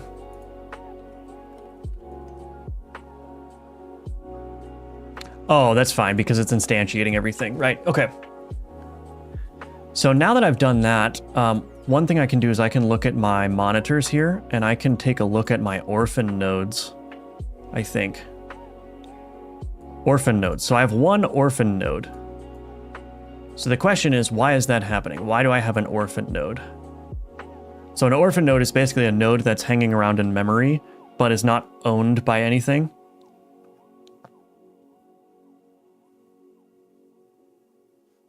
Let's see, we can check if that's related by simply returning out of the ready method here. If we don't have any orphan nodes when we just run the scene without doing any of that, then we know we're good. Ah, come on. Return. There we go.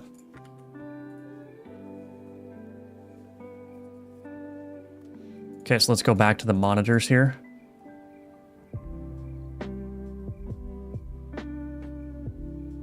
I don't think Godot 4 likes tool scripts that much. So monitors, yeah, we still have one orphan node. So that's actually good news. And it's good news because that means that it's not a problem with this code. Now the question is this going to work in the release version of the game? If we were to build the game, would this actually work?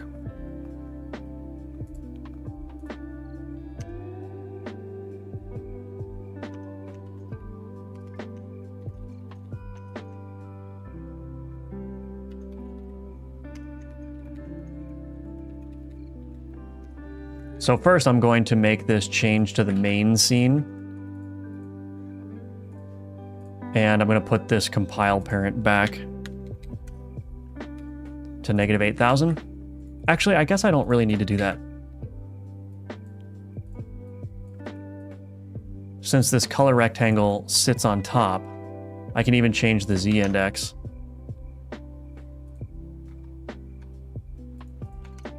So now it will all be rendered behind, so you won't be able to see it anyway.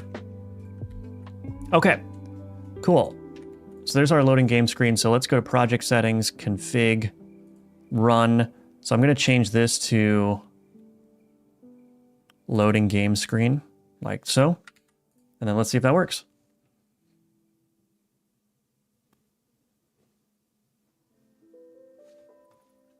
Okay, why did I skip the menu? Oh, because I need to go to the main menu here.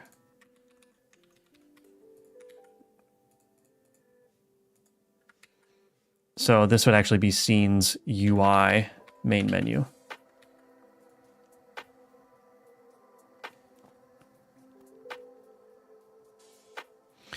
So it may not even show the loading screen at all.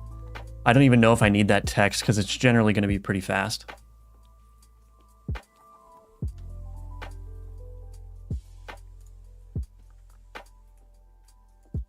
Oh, look at that. My particles are broken.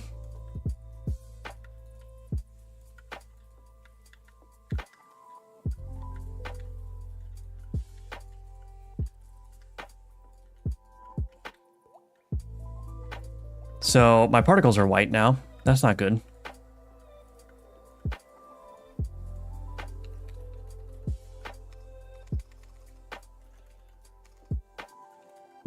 Sort of standard muzzle flash here. I'm just going to go ahead and make sure that this is...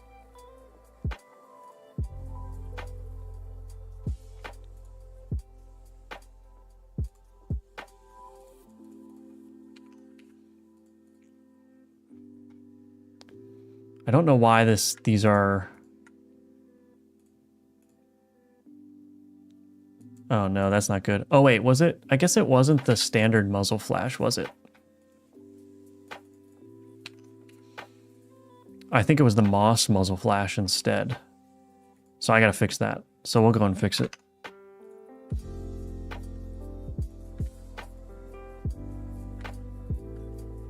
Moss muzzle flash. Is this the one that's being problematic here? Nope. Yeah, Godot 4 is still very buggy. I don't know why. Sometimes the particles just render as white. It does not make any sense to me. Does not make any sense. See, look at that. They're white. Why? It's not to do with the code that I just wrote to pre-cache the shader stuff. It's nothing to do with that at all.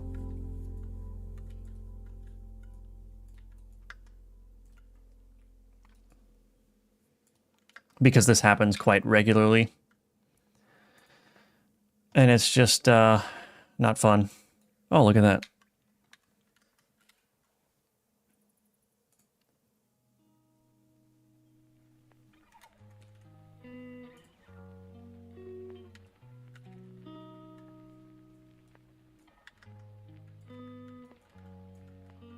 Guess we'll play this a little bit while I consider why this isn't working. The other unfortunate thing is it's just very hard to test if that pre-caching is working generally. I basically have to generate a release build and then see if it lags at all. Also, my cursor is wrong here.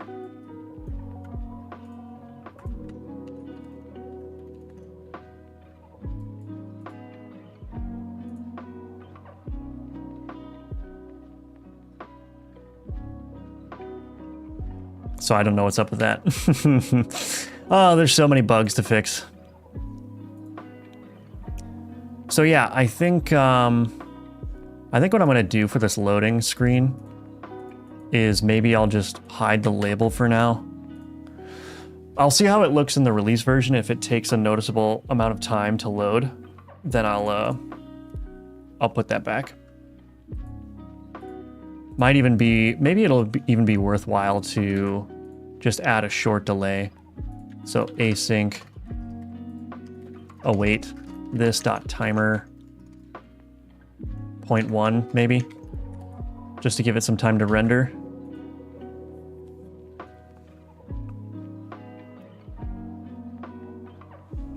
Maybe not. I'll play with that later. So yeah, I guess what I'll do is I will, I'm gonna create a release build actually, and then see if this even works.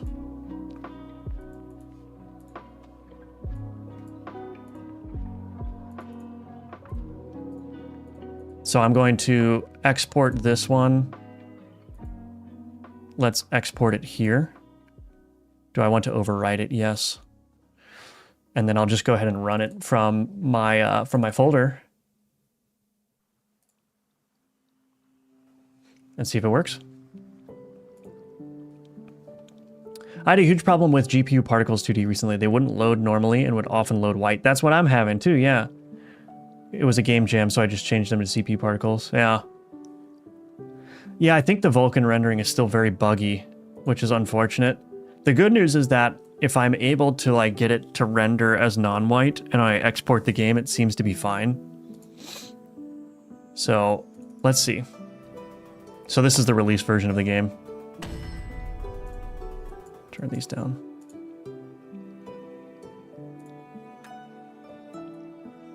See, it's white in the release version too.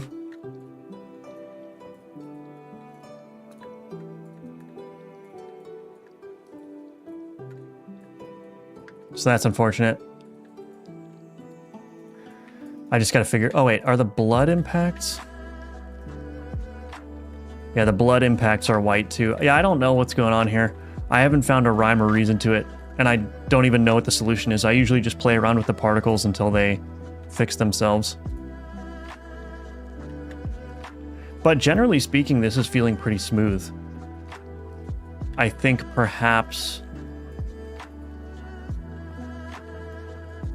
Yeah, I think the most important thing is just getting the particles rendered. I can expand the pre-caching.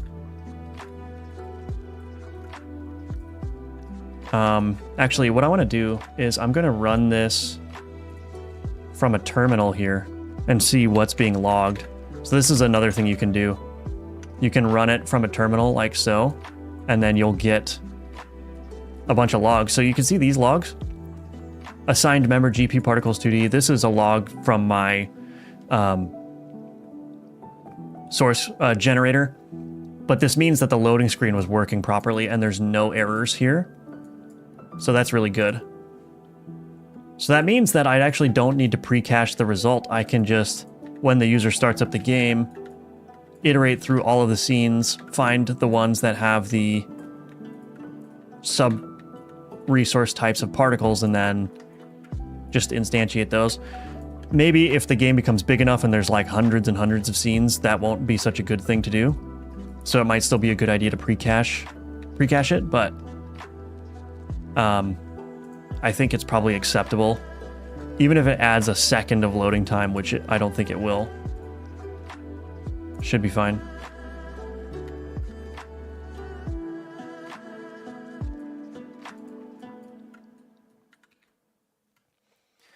All right, so I think that's looking really good.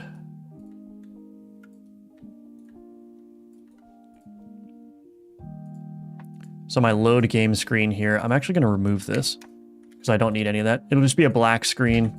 So if it takes a little bit, it'll be fine.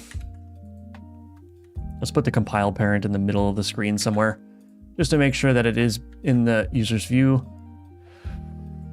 Okay, so I'm going to commit that.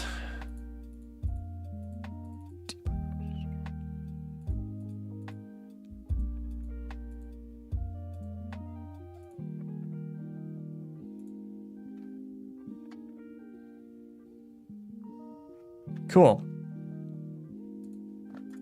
Add particle pre-compilation. So that should make the gameplay just a little bit smoother. There's more I could do, like finding more shaders to pre-compile, but I'm not going to worry about that right now. One thing that I do want to figure out is why are these particles white? They're fine in the editor, but they're not fine in the game. So I'm just going to play with these a little bit. Moss, muzzle flash. Usually changing the emission shape helps.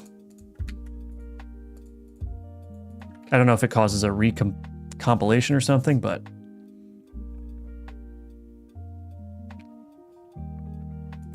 also maybe disabling the shader cache would help. So it's still white.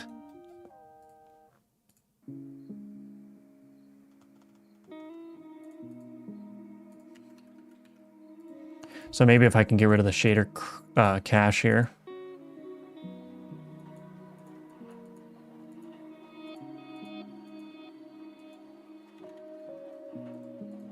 Shader compiler. Let's just disable this. See if it works. Face reveal. Yes. I mean, it's been, I've been doing this for a little bit, but yes, face reveal for you. Mike's, welcome to the stream. All right. See ya, Axie. Thanks for joining. What do you think converting velocity component to resource? I don't see a reason to use a resource over a node. Is there a benefit that you were thinking of?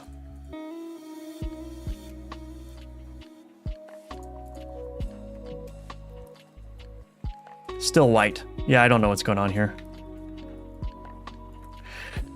I'm gonna have to figure that out, I suppose.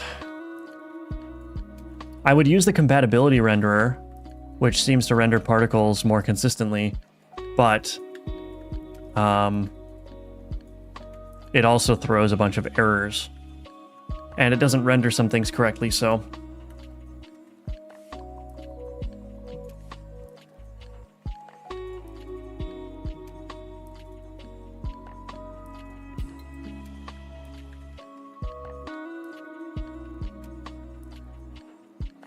I'm gonna have to figure it out.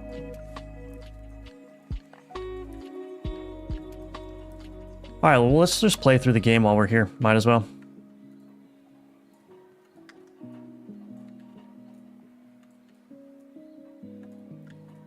So I'm down to 1 health. I wasn't really paying attention. Oof.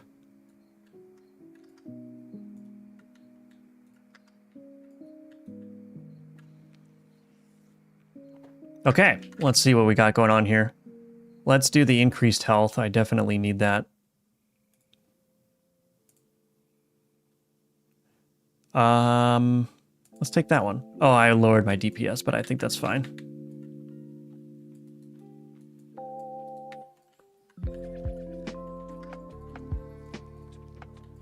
I'm also dealing with some crashes, so I'm gonna hope that the game doesn't crash while I'm playtesting it here. Oh, there we go. Up to 3 health. Ooh, there's another one. Okay, well, that was a net 0 gain.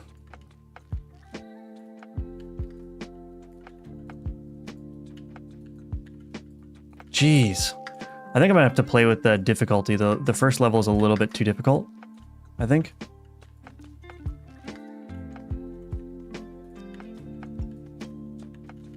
All right.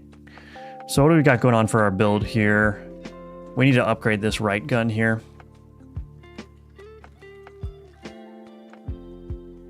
Any playtesting groups? There will be shortly. So just stay tuned for that. I think I want increased stamina here so I can dodge a little bit more. Let's reforge. Reforge. Dang. Didn't get anything good. All right, I guess I'll take the gold.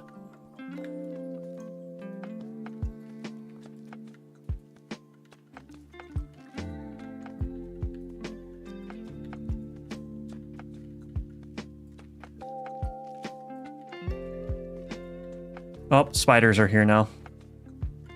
With their cross-shaped bullet pattern. Oh, I need that health. Yoink, I got it. The 2 dashes is helping a lot, though. I think I'm good. Gosh, those spiders are annoying. Annoying in a good way, though. All right. Ooh, we got a gun scrambler. I definitely need to use that on this gun, so I'm going to do that. All right, what do we get? Okay, much better. Much better. All right, let's see. Ooh, clear nearby bullets on dash. Yes, I think I want that. Yeah, let's do that one. All clear. What do we got here? Oh, tracking bullets. But I think I want to try again. Let's do one more. Okay, fire stacks.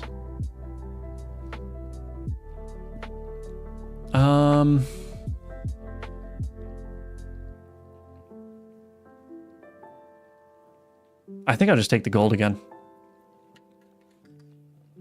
Okay, we already used the gun scrambler, so that's good. All right, then. Let's see. All right, now we're starting to get somewhere. Now we're starting to get somewhere. Oof. Too many spiders.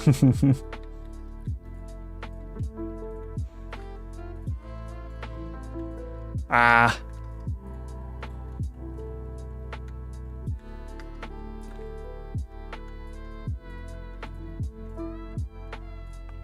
Oh, there's health. Oh, no. All right. Well, dang. I didn't crash, though, so that's good. I'm glad that didn't happen. All right, did I make any changes here? Let's see. The bus layout is being changed again. I don't like that.